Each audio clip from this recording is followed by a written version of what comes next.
Hello, this is KJ Waters. I am here about to go live with Suzanne Kalman, my buddy, if I can figure out how to do it. And this time I'm not going to be quite the big dope. Okay, here we go. Here she is. Me. There she is. Look how sunny we are. You're so sunny. Such sunny ladies, aren't we? Okay, so you are slowing down, KJ. Yes. Well, I'm going to close my something on my computer. There, that should. Oh, there you are. Okay, you're back. Hello. Hello, everyone. Happy. There you're back. Hey, how's it going? It's going good. How are you doing? I'm doing good. Yeah, I'm doing really well. You know, it's Friday. How can you not be happy when it's Friday, right? Spring. We have spring out there. Spring is springing. We're supposed to be 104 degrees today, so the pool's warming up good. Woohoo! I hate you. I think we're lucky if we get to 50 here. It's been freezing. Wow. That's great. 50. Cool. So we're going to talk. So as people are coming in, you are still lagging a little bit, KJ. I don't know if you can tell that by what's going on there. You're lagging just a little.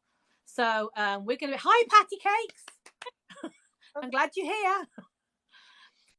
So we're going to be talking about writing. If you want to stick around writing, we're both authors, and we're going to talk about the writing process, what we're working on, fun things you can do. That will be good. So what about you, KJ? Have you got anybody joined live yet? Yes, I have someone with a lot of numbers. I have I can't, my phone is so small. User somebody, hello user with lots of numbers, and there's Pat and there was a Tom, and it's kind of going by fast, and I can't read it. Charlotte. Well, welcome everyone. Yeah. Hey. Welcome. Yeah. Don't forget to add your questions.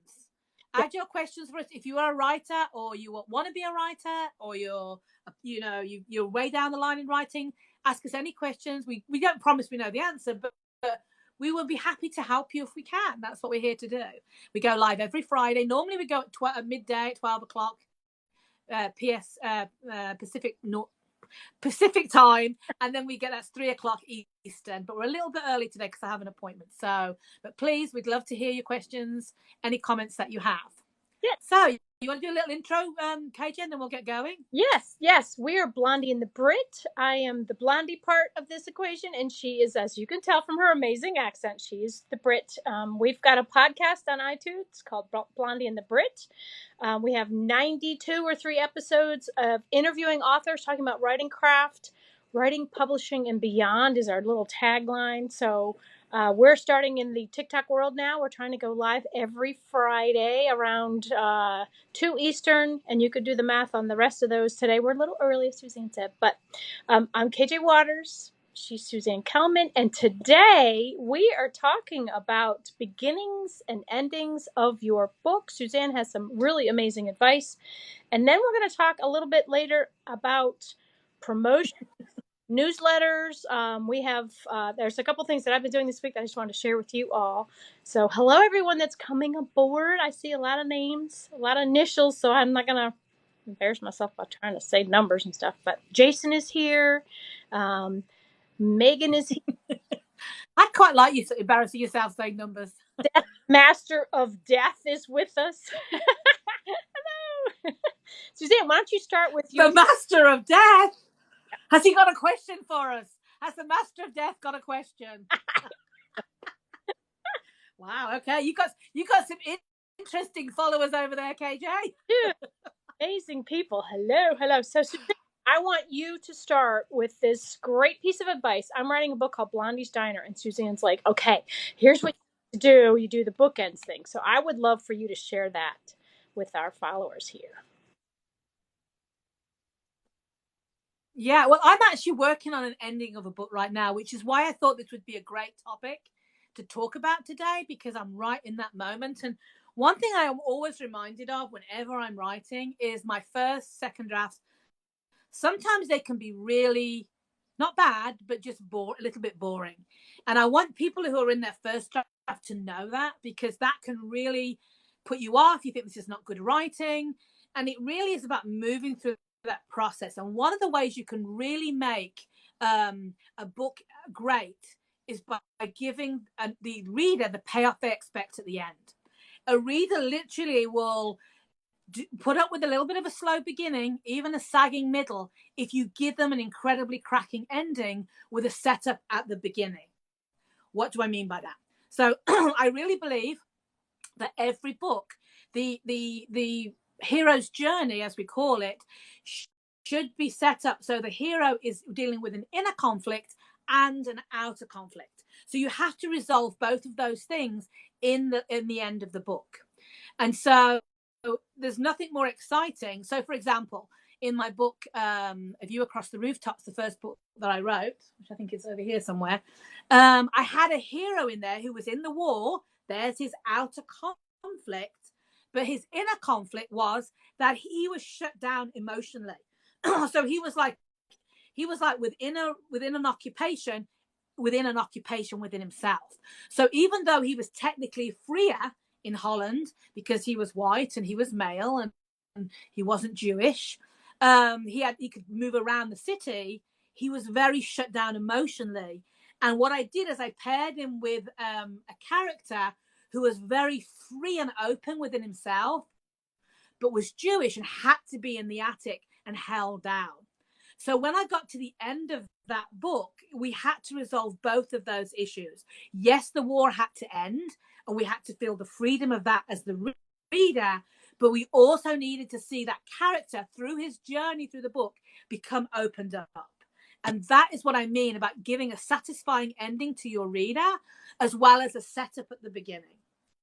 So how do you do that too with your books, KJ? How does that work for you? Yeah. I always have the internal, external conflict. I also have multiple viewpoint characters, which you do as well. So I actually there's a book that I used. My very first book is called it's by Evan Marshall. It's called The Marshall Plan for Fiction Writing. And it gives you the structure based on your genre, based on how many pages you're supposed to have through the genre. It gives you like the timing. So when do you start wrapping up your least important viewpoint character? When do you wrap up the love interest, conflict? And then at the end, so I use a very, it's a really interesting structure. Like, I don't know if I would necessarily pace it the same way, but it keeps the pages turning really quickly.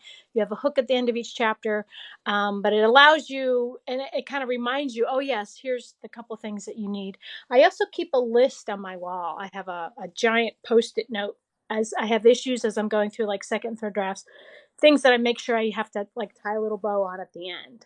And it's okay to start wrapping some of those earlier things up, right after the middle of the book. Some of those smaller things you can tie a bow on, and just make sure you get. It's good to make a checklist so that you don't miss any of the things that you've set up. And then, of course, if you're too long, you can pull some of those things out, right? Unwrap them and throw them in the trash, that kind of thing. But I actually think if you're struggling with a book.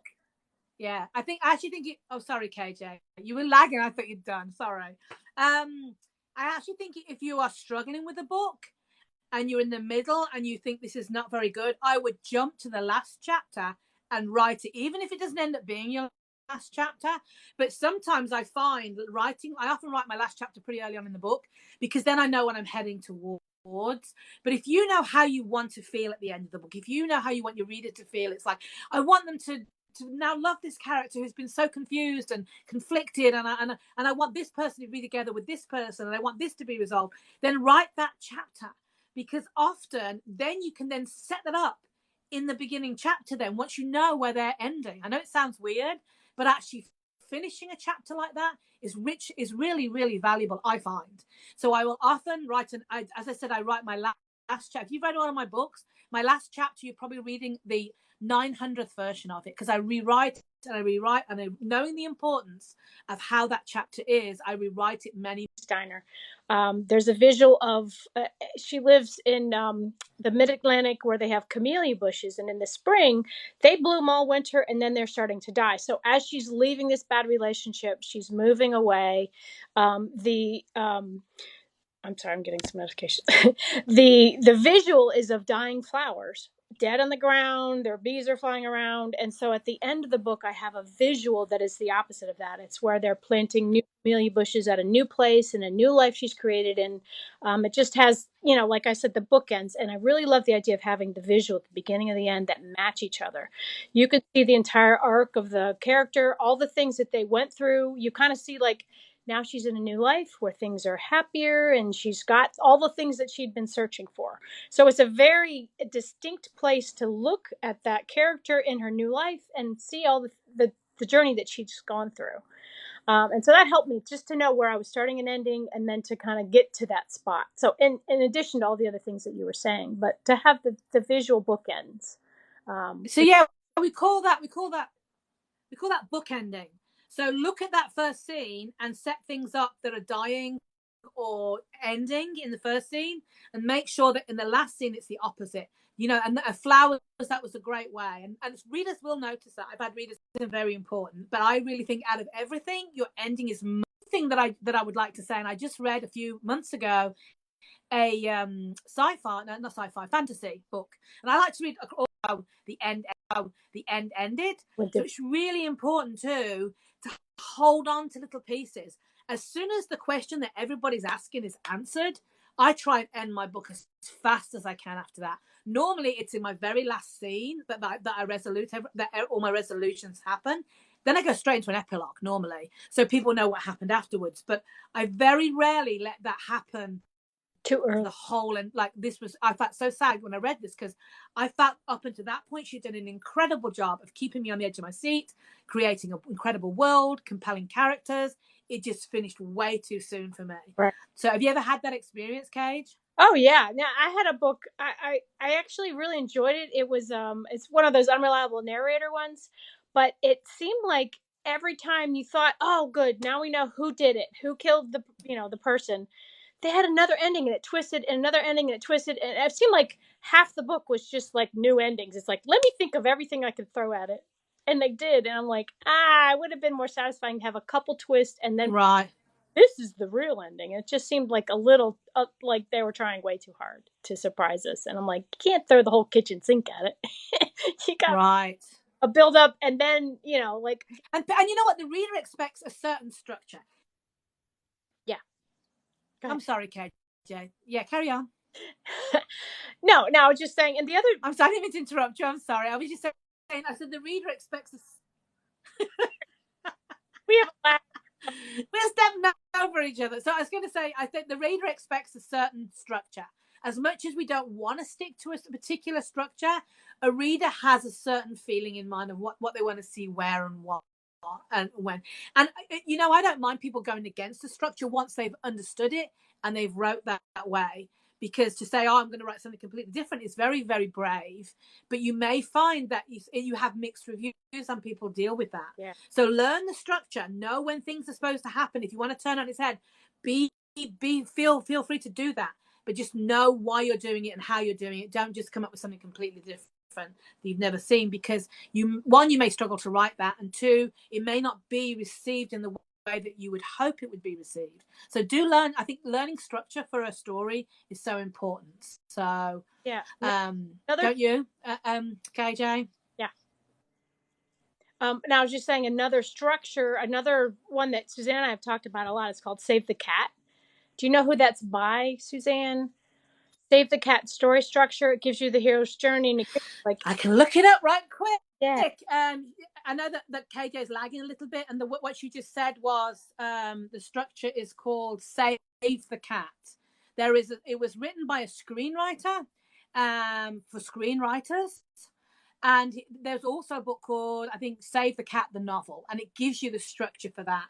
And I want to say Schneider. I want to say his name was Schneider. Let me look it up because it'll take me a minute. But yes, Save the Cat is the structure I started with, and it's a great structure. Right. It's very simple to follow, and it's as easy to remember because it's called Save the Cat by Blake Schneider. Okay. So yeah, it's if you're starting out and you're not sure what structure you're supposed to be following, I think the Blake Schneider and another woman has written. Here it is. Her name is Jessica Brody. Has written Save the Cat, writes a novel. So if you're looking for something and you're just starting out and you say my structure isn't working, it doesn't, it's lagging, things don't feel right, it's probably a structural issue. And structural issues are really easy.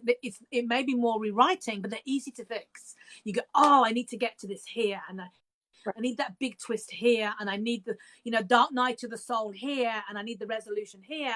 And once you've figured that out, then you can add any kind of story you want around that, as long as things are happening when they're supposed to be happening. So yeah, no, I think that's great. That's been very useful. It even gives you what percentage of the novel you're supposed to be in at this certain point, and it just has a little checklist too of all the little areas that you need to hit. One thing I didn't get to say before is that, like, when you're talking about endings, what you don't want to do also is have a very quick ending where you're not satisfying all the little pieces that you've introduced, have a big cliffhanger, and then just like cut the book off. So you want to make sure that you have, a chapter to wrap things up, make sure that you have all your little, your little bows tied at the end. So you don't want to overdo it. You don't want to underdo it. You want to get it just like cake. You want to bake it just right. Just right. Just like the porridge. So, but the thing is, so that's why I suggest writing your ending a long time before the end, because let's face it, when we get to 90,000 words, we're tired, we're done, we want this book finished, and that way it's really easy just to throw an ending on the end. So start at least by the midpoint. If you've got a good idea of how this is going to end, I would definitely suggest write that last scene and head towards it. It makes it so much easier because you haven't got to think about how it's going to end, and it may change. This isn't about like set in stone. It's just an idea of where you feel you want the reader, you're guiding the reader to. What's the emotional feeling you want them to feel at the end? What's the emotional payoff? What are you tying up for the protagonist? And so it can change, and that has happened to me. So don't feel it's like set in stone, but definitely write that ending early, way before the end. Ta-da! Now, if you're watching now, make sure you like Suzanne and I, like this video. It will help us tremendously in getting more people to join today and be part of our little community. We just started doing these live chats. We'll be on each Friday about 2 or a little early today. Much unlike my nature, I'm usually not early for anything. But Suzanne, is there any other have about the beginnings and ends of novel writing? No, unless someone's given us a question. That was all I was going to talk about today, just because I was just going to say, actually, I'm in an ending right now, and my book was feeling flat to me. And I just did a page yesterday. I just did my ending yesterday, and both my husband and I sobbed through it. Which just shows if you do it properly, because we were sobbed just because it really did tie up so many things. And I had a different ending. This wasn't the ending I had. It was when I went to notes with my editor. She just suggested a different ending, and I was open to that. I'm always open to making things better. And so I did this other ending, and oh my gosh, it really does pay off for me. Ooh. It pays off the story so much better than the ending I had. Okay, so I have an idea. You know how our next topic is newsletters? Why don't you do, if when they get to the end of the book, if they sign up for your newsletter, they get the alternate ending, and then they can tell you what they think about it. Yeah, we could do that. That's a good idea. I never thought about that. Yeah. Good thinking. Yeah, okay, good. Right. Okay. Well, so do you want to talk about newsletters? Yes. So, okay. So our next topic, this week, I actually did a couple things. I know that's surprising that I did a couple things, but what I mean is that I am about to hire an assistant, and she is an expert in MailerLite. I've been doing my newsletters through MailerLite. That's just a service. And if you're interested in learning more, I'll put a link when I post this video. MailerLite is a really excellent newsletter service. Suzanne and I have both been using it, but it takes a little time. So I'm about to hire someone who's going to help me kind of just get some of the pieces in there before I start. So in my newsletter, and if you'd like to join, kjwaters.com, I have a sign up. You'll get the first 5 chapters of my first 2 novels and then a free book that I put together. It'll be automatically delivered as soon as you sign up. But one of the things I do in each of my newsletters is I give away either some of my books, or like a $10 gift card. In February, I did I Love You a Latte. They get a $10 gift card to a coffee shop. So, you got to give people back. I'm not just there promoting my books. I give away other books from other authors and things like that.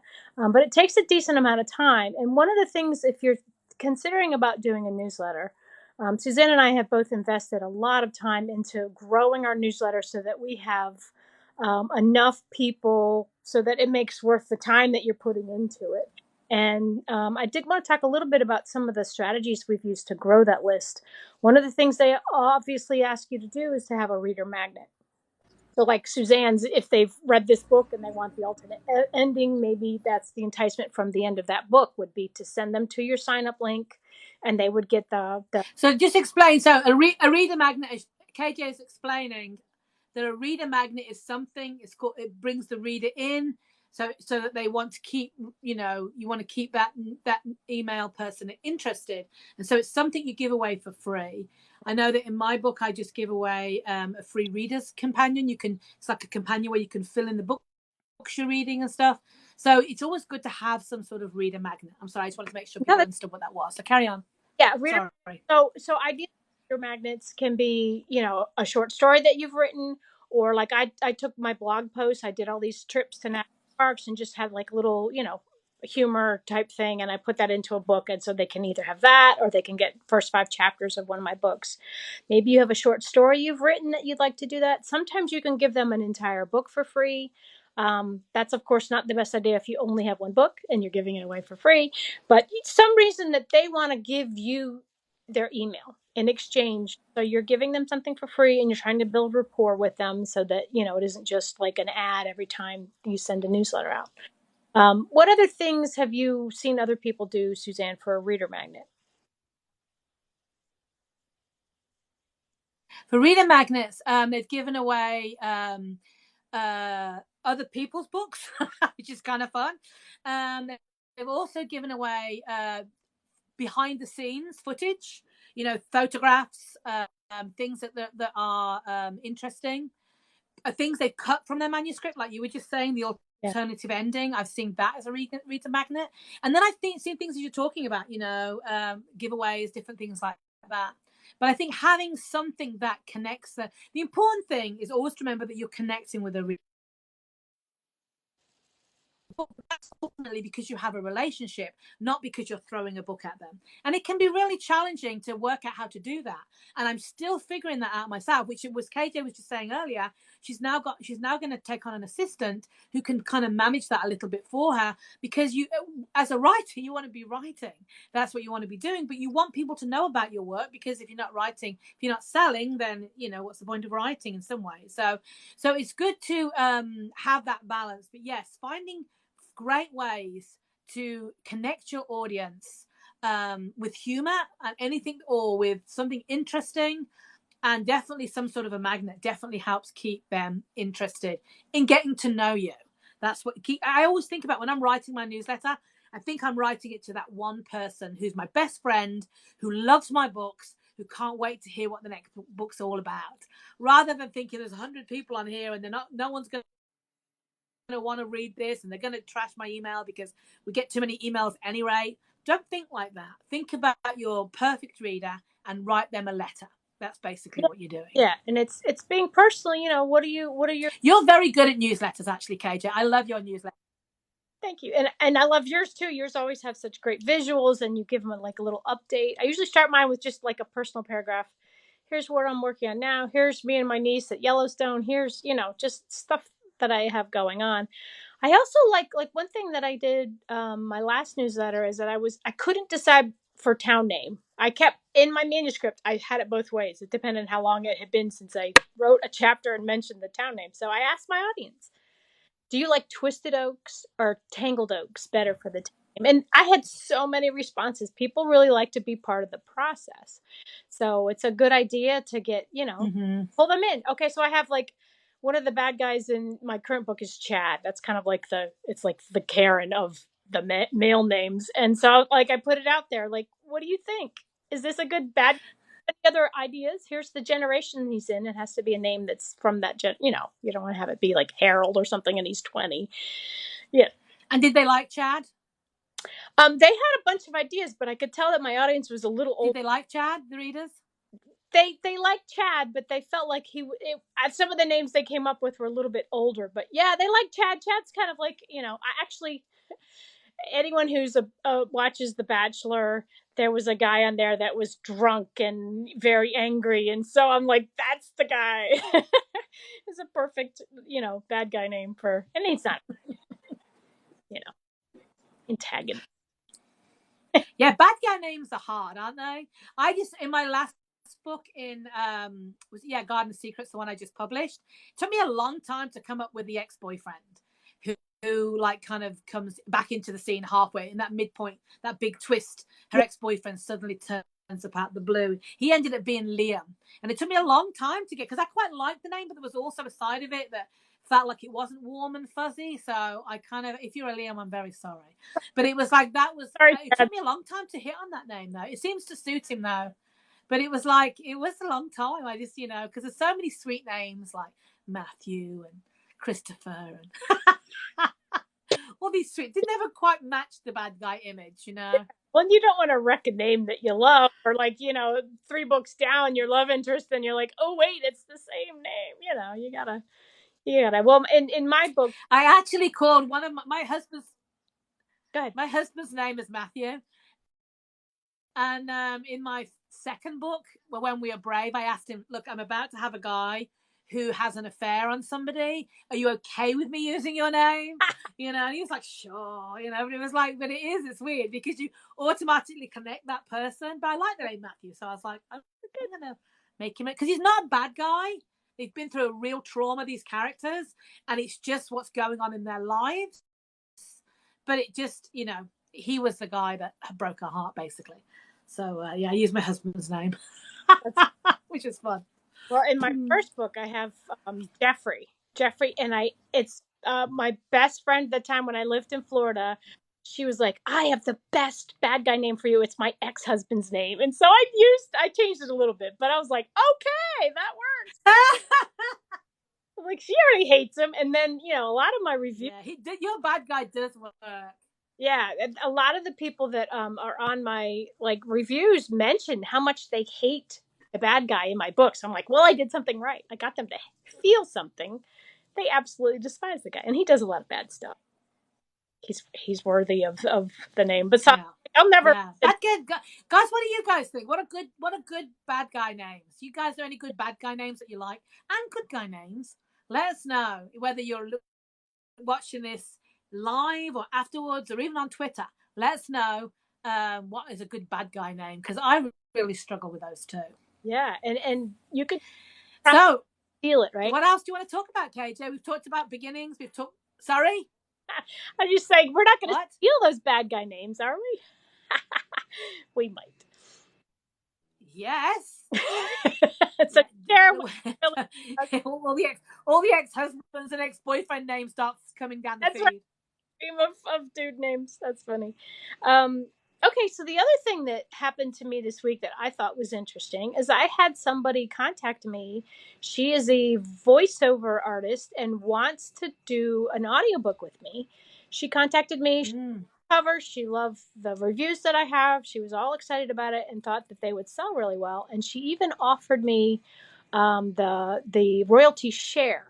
So I thought, just to explain to people kind of what the options are when you're an indie author, to go to do audiobooks. And now there's one of the ways you can do it is to decide to pay your producer, and that's the person that does the recordings, and then they edit it. They edit out breath sounds and little spaces and that kind of thing.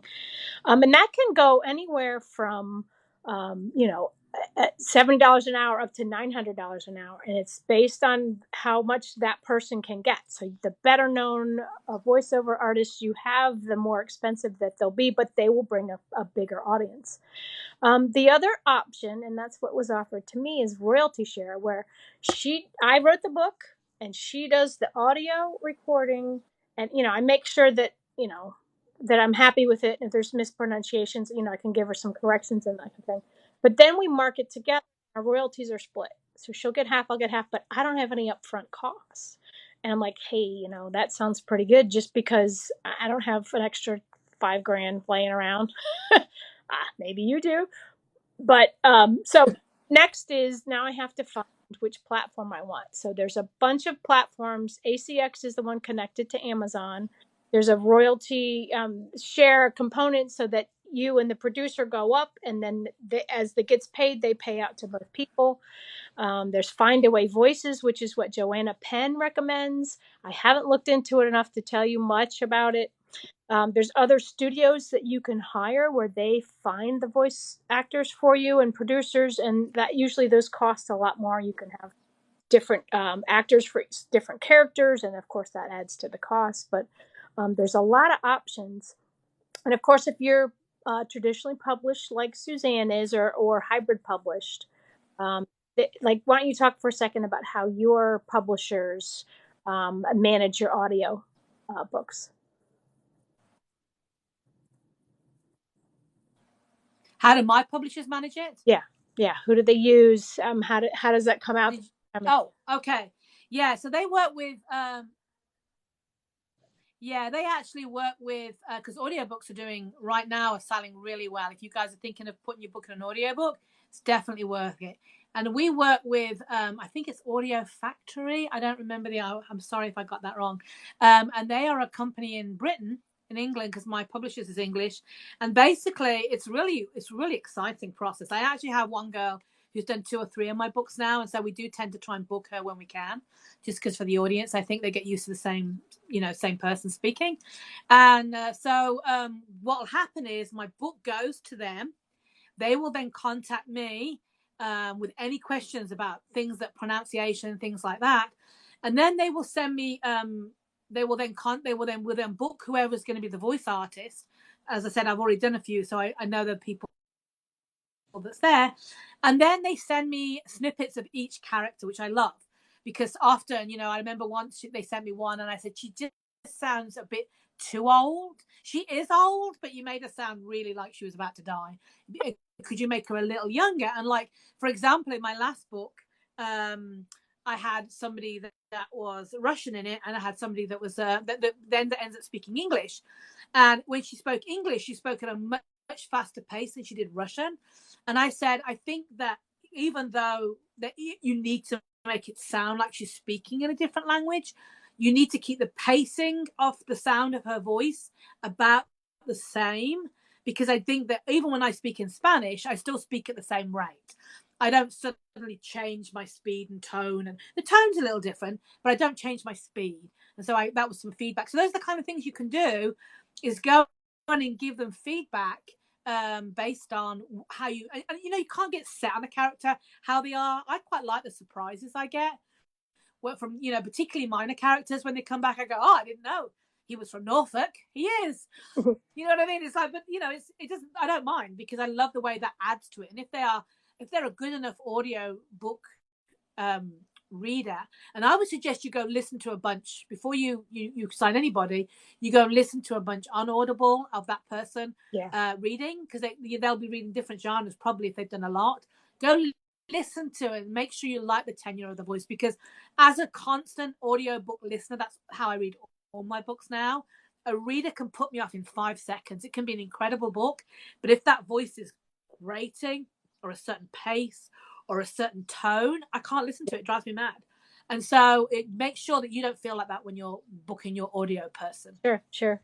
And maybe get somebody else to listen to. What do you think of this voice? How does this sound, to you? Yeah. Actually, maybe I'll send that out to my newsletter. Do you like how she sounds? Does she sound like Ronnie, my main character? That would be fun to just get people's feedback if they. Yeah, see, there you go. Now you've got something for the newsletter. Look at that.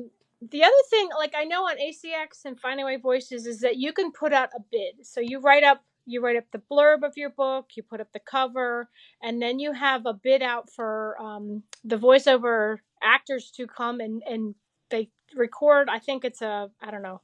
You give them several paragraphs. So when I talked to the person that was wanting to do my book, she's like, give a paragraph, because in my book I have an American, a Scottish, I have an English person, and a German. He's actually from Prussia, which is in the 1700s before there was a Germany. So I'm like, I don't know how you're gonna do that accent, but I guess it'll be Austrian or German. Anyway, so I'm like, it's a little bit complicated. So I got to make sure that she can cover all of those voices and not just annoy the heck out of, like you were saying. So I'll give her a paragraph of each of those characters and give her, a clue, and then she's going to record them, and I'll get a sample of that. And when I do a bid out to all of ACX or Find Away Voices or whatever I use, other folks can come in and give me a quick sample. It doesn't take them very long, but so that you can hear different choices and decide which one matches your character. I've had several men tell me they wanted to do my book, but my two main characters are female, and I just feel kind of weird like that. It kind of needs to match the tone of the book. I do have male characters in there, but I just feel like it should be from a female voiceover. They can make their voice lower when they're talking of the other characters. But anyway, so. Yeah, definitely your book needs to be from a female. Yeah, you need a female narrator for your book, definitely. Right. Because it's Ronnie's voice through the whole thing. Right. So, and if I had her name and felt confident saying, see, her parents are, one of them's English and one of them Irish. So I thought, well, I know she'll be able to do the English. Maybe she can do the Scottish. And I actually said her name wrong because it's pronounced in an Irish way. So I'm afraid to say her name on I'm sorry, I'll figure it out. But maybe I'll share her. She's got a website that has all the, like a 5-second or a couple minute clip of all these different audiobooks, and her tone is different when she does the nonfiction, and then she's got like a snarky fiction, and then she's got just a mystery or whatever. So it was really neat to hear her different styles. There's actually a lot of fun audio. There's a lot of fun audiobook narrators on TikTok, so you can go follow them. They talk about their process. One who actually did the audiobook my first book, which is not on the shelf, a Rejected Writers Book Club. She is on here, Tanya Eby, TanyAEBay, I think it's, or it might be EY, and she talks all about her process, and she's really fun. She's trying to date and afford, so you get a little bit of that as well. But there's 2 or 3 audiobook writers, and they talk about their process. They talk about why it's the price it is. They talk about how they go about their craft, what they do. So I love following them. So go follow some audiobook readers if you are interested in turning your book into an audiobook, and learn a little bit about the process, because I think it's really easy to try and not to feel intimidated by it, or at least not understand what costs what it costs.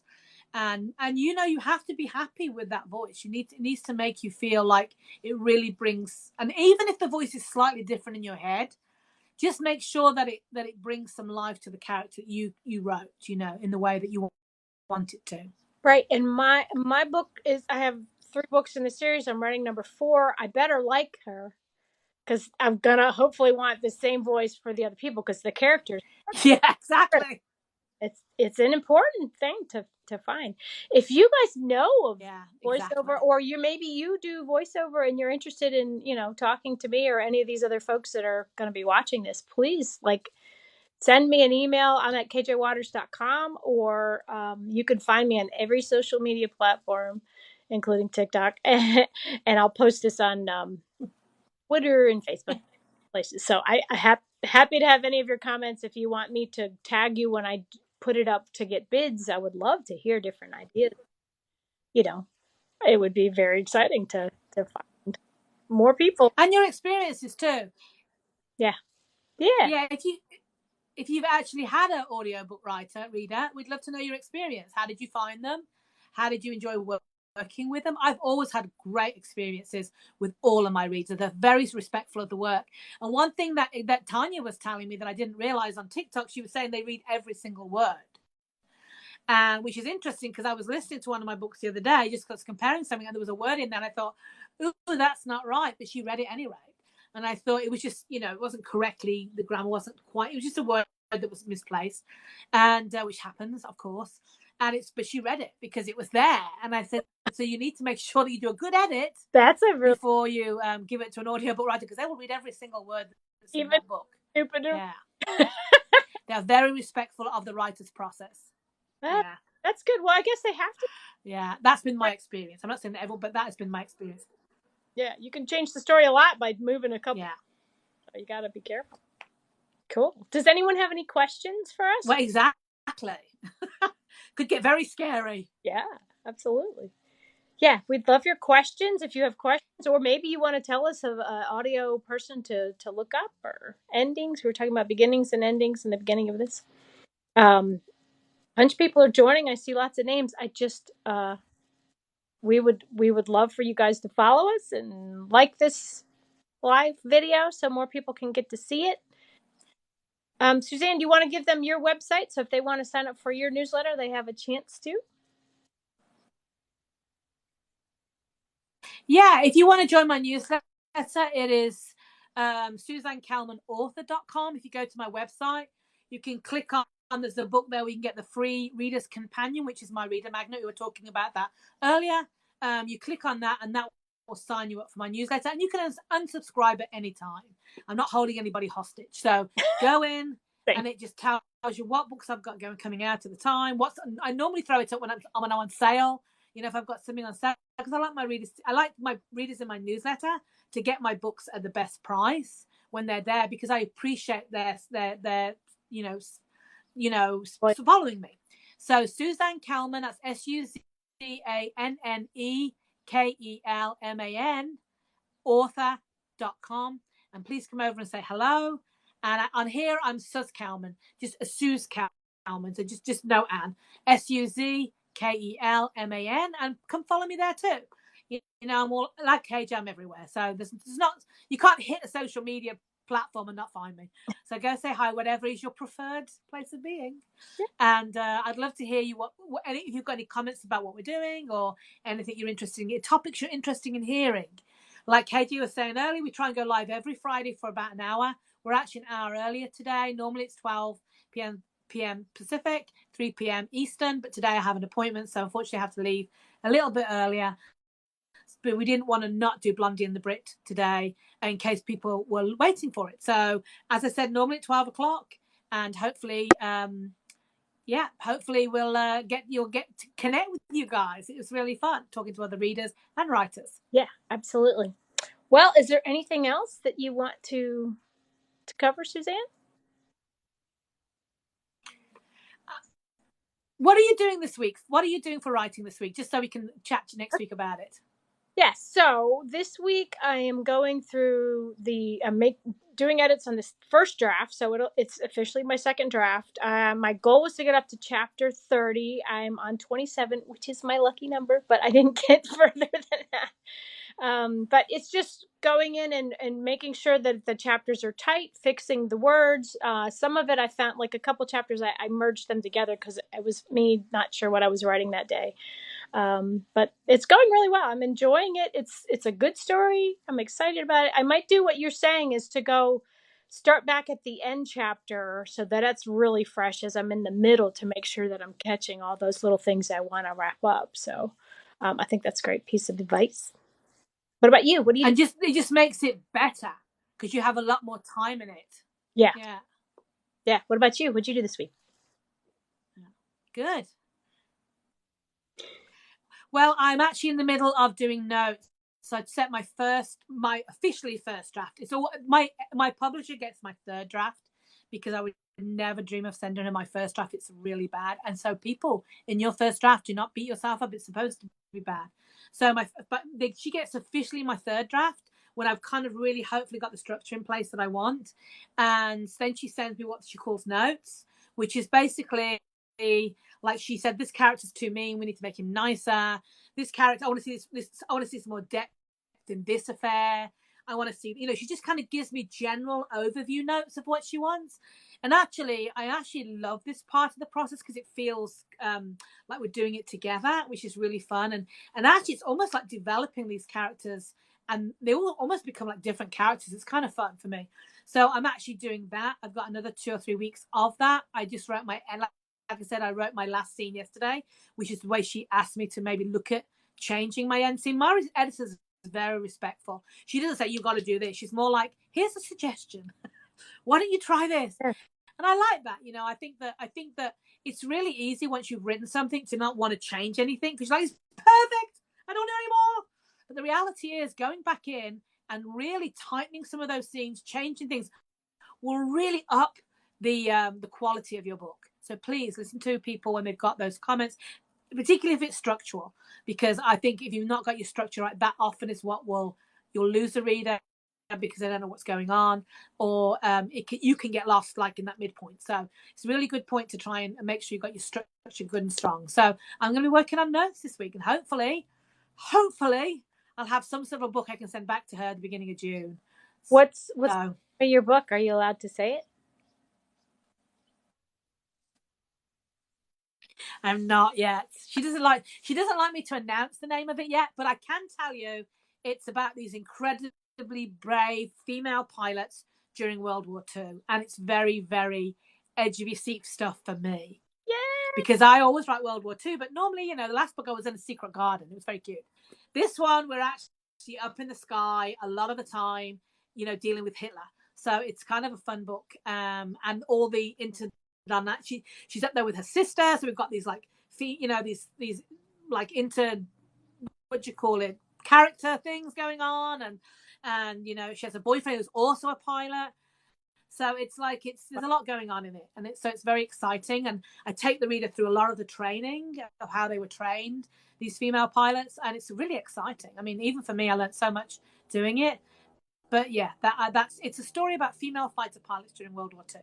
Very exciting. Yeah, I bet there was a ton of research. Did you spend a lot of time coming up with, like describe all this? Yeah, we're still researching. Wow. Yeah, we read a lot of books. I should say my husband read a lot of books. Hey. And then he would help me out. Because I had to understand how the plane worked on a rudimentary level, because in order to write about it, I needed to know where our hands were, how things worked, how the plane moved. So I had to kind of learn how to be a pilot a little bit. It was kind of fun. Wow. I always get to learn to be different things every book I learn. Yeah. Right. So many skills, Suzanne. You're going to be like the World War II expert by the end of your series. How many books do you have in that genre? I could go into any war now. I'm ready to go. There's a lot of things I could do now. How many World War II books do you have out right now? This will be book 9. Wow. Oh no, that's not World War II. That's completely. So I think I have five books, and this will be the 6th. This will be the 6th World War II. Grab one of your books and show us the cover. I love your covers. They did such a good job with them. And tell us who your publisher is too. Let me just do that. Okay, yeah, I've got a great publisher. Okay, Garden of Secrets. This is the last one that just published. I love this book. This is my favorite book so far. Don't tell anybody, but because it was in a garden and it was really sweet. It basically was 2 love stories joined together through time. So there's a mystery element of it. You're trying to find out what happened to that last couple and where they disappear. And part of the protagonist, this dual timeline, and the contemporary story, she's trying to find out what happened as you're following what happened in the past, which is why I love it. Anyway, Garden of Secrets, and it is published by Bookature. You should follow them on TikTok because they're amazing. Ooh. They're an amazing publisher. I love working for them. And they do tips. Every day they do tips, writing tips. In fact, I've been saving them. I sent some to you, KJ. You should go check your messages. I sent you 2 or 3 of their writing tips, which I think were really good. Fantastic. Spell it for people so they can find it. Oh yeah, it's book culture, like a couture service. It's book, so BOOK. I want to make sure I got it right. OUTURE. Book couture. Yeah, I think it took me ages to work out that's what it meant, but that's what it means. I think like couture books. Right, like those high fashion. Yeah. Well, cool. Well, so okay. Well, I think that's good. What about you, KJ? Yeah. Are you going to show us one of your amazing covers before we go? Well, I suppose I could. I usually have them right nearby, but hold on. Right. Let's see. No.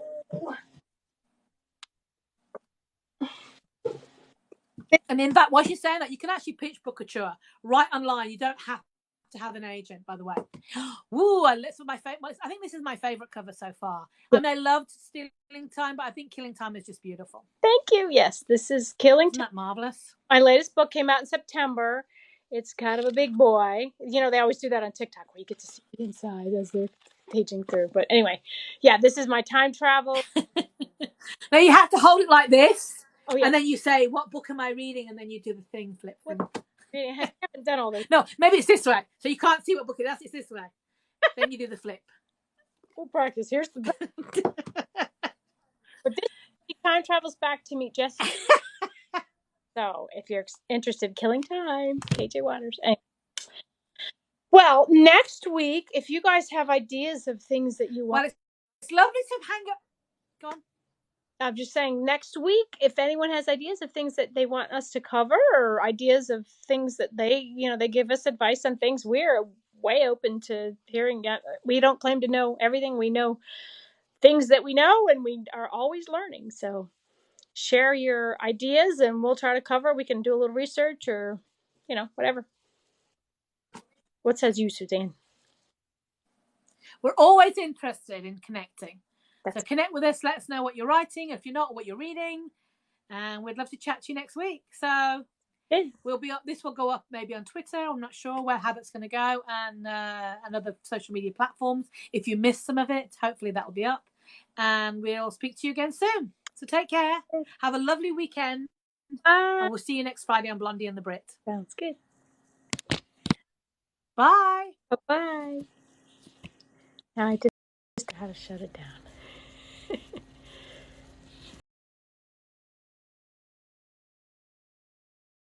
Oh, I'm still up. Oh, how do I do it? Someone help me. I'm too blonde.